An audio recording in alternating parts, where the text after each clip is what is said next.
Hey guys, welcome to an episode of Backyard Beer Brothers. My name's Rory Doherty and today I'm going to be drinking an international beer. It's this one here from Rogue. They're based out of Oregon over in the United States and it's their chocolate Stout Nitro. So definitely keen to get into this. I've had it for a little while.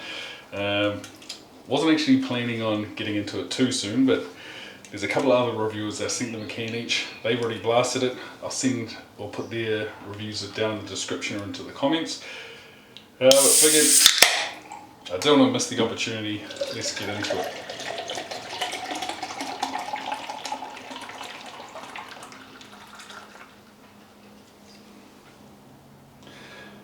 So, poured pretty aggressively there, and it's one of the reasons is it is a nitro beer, which sort of leads to needing that. And already I'm starting to get some sort of chocolate milk vibes from it. It's kind of weird, the closer it gets to my nose, the aroma sort of changes a little bit there. So when it's a little bit further, it's sweeter chocolate milky, whereas up close it's still sort of chocolatey, but it's then coming through with some of like the rich bitterness, the sort of coffee notes as well. It is hella dark and has sort of light brown, could almost go with like a chocolate milk foam style head to it, but let's get into it.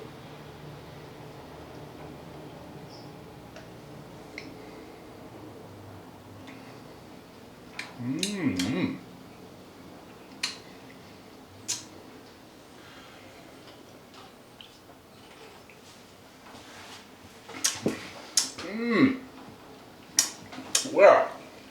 Okay, so if we're just looking at the flavor profile only here, it is definitely rich.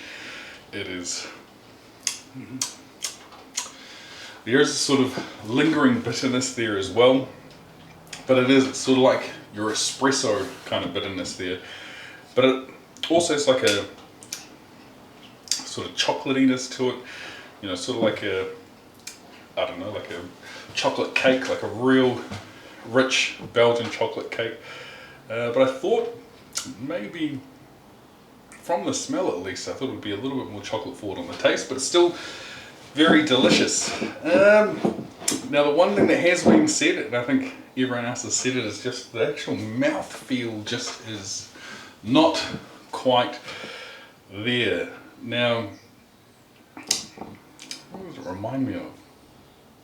Actually, I don't know, this isn't going to make any sense to anyone that doesn't live in Wellington, but I remember one of the first stouts I ever had was a Guinness, and I just thought all stouts would just have to be that level. And then years later I went into, there's a bar slash pub on Cuba Street or Cuba Mall called the Bristol, and they've got a stout there. It's like their house stout, one that they've got on tap, and I remember ordering that and thinking, you know, looking for the Guinness experience, but it just fell flat because it was just sort of too thin and it didn't have like that thick mouthfeel.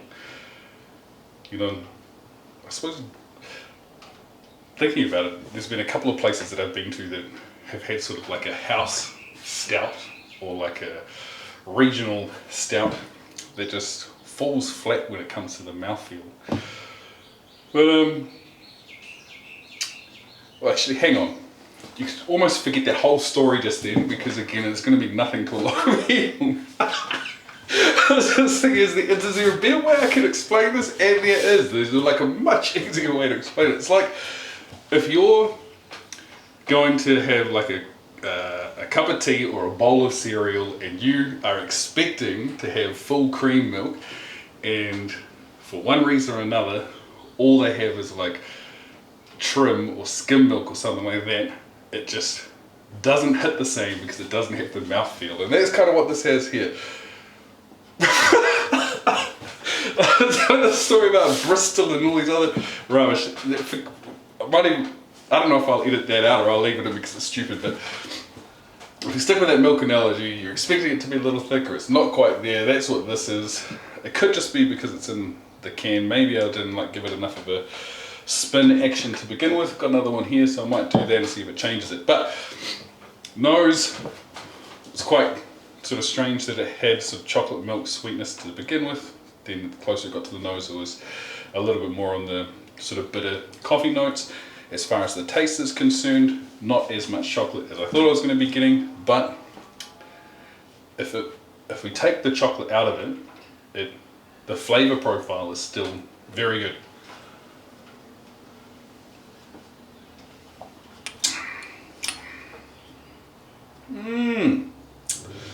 Not bad. Not bad at all. I always sort of worry when it comes to opening up some of these. I was down at one of the local craft brewery stores in Werribee Township. It's called Old Habits, and I got a I think it was a nitro sour. It was an imperial cherry sour, I think.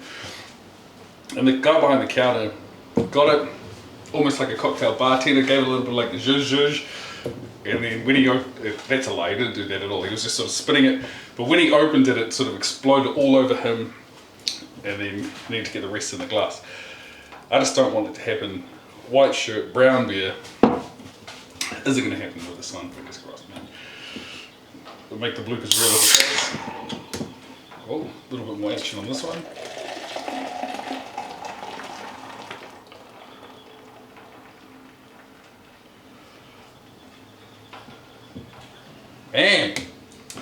And what I can say is this one, more of an aggressive pour, but that's more reminiscent of what you would expect to see with a Guinness. There's sort of like the dusting effect. I think that was what a few people I know have referred to it as. So that's good. The head looking a little bit better, more dense, especially in this bottom part. Will that thicken it up? I don't know. Pardon me, but before getting into that, with the questions, will I buy this again? In the can, no. The can, no. Straight up and down. Would I buy it in the can? No, I wouldn't. Would I buy this on tap? And I think I would, and it's just, I don't think there's any stout that I've had on tap that compares to out of the can or draft to can. Like even the Guinness, like they've got like, you know, the nitrous charge thing in it. Get someone that knows what they're doing when they come to pouring it. It's still not as good on tap. So I'd be interested to see what this is like on tap. Could actually end up being a lot better. Would I buy this as a gift for someone else? I have already bought it as gifts, but would I buy it again? I don't know about that.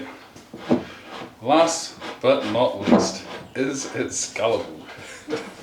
Just actually, I've jumped the gun way ahead. Okay, let me tell you a little about this beer.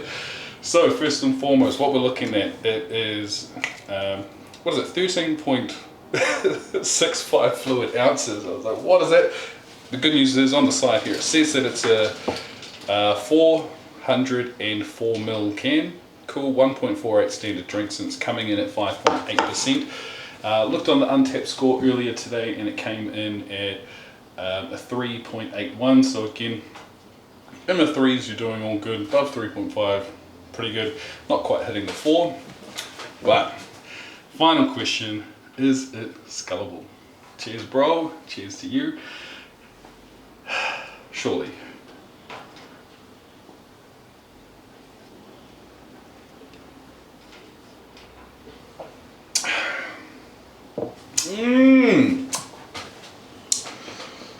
Damn. Maybe it's just about needing to go way hardcore on that pour, because that first one I thought was good enough, but that second one, hang on, that second one had a way better mouthfeel, but just the bitterness on it, damn. So, although I've just drunk the same beer, if I could have the flavour of the first can mixed with the mouthfeel of the second can, I think maybe an even better beer. But as far as the score, still a big fan. I reckon we could hit a 7 out of yeah, 7 out of 10. But if you made it this far, I appreciate you watching through to the end. Of course, appreciate you hitting the like, hitting the subscribe, leave us a comment, and always have a good one. Cheers.